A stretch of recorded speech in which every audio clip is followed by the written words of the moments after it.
পবিত্র ঈদুল আজহা উপলক্ষে প্রতি বছরের ন্যায় এবারও সন্তান আব্রাহাম খান জয়কে নিয়ে ঈদের নামাজ পড়লেন ঢালিউডের জনপ্রিয় সুপারস্টার শাকিব খান।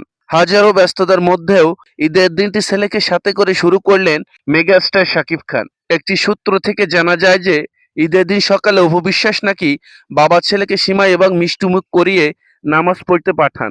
ঘনিষ্ঠ মহলের দাবি, ঈদ উপলক্ষে জয়কে নিয়ে শাকিব খানের বাসায় যান অপু বিশ্বাস। এবারের কোরবানি ঈদে শাকিব খান আগে থেকেই নাকি এই ধরনের পরিকল্পনা করে রেখেছিলেন। শুধু তাই নয়, পরিবারের সবার জন্য নিজের হাতে রান্না করেন এই জনপ্রিয় অভিনেত্রী।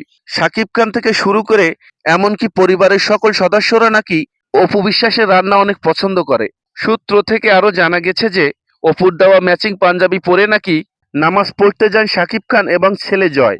শুধু তাই নয়, এই ঈদে দাদা দাদি, বাবা মা, এমনকি পরিবার অন্য সকল সদস্যের কাছ থেকে বেশ মোটা অঙ্কের ইচ্ছালামি পেয়েছেন আব্রাহাম খান জয়। এই ঈদের গরু কুরবানির কাজে শাকিব খান অংশ নিলেও অন্যদিকে অপু বিশ্বাসের জন্য নাকি ছাগল কোরবানির ব্যবস্থা করেছেন তিনি।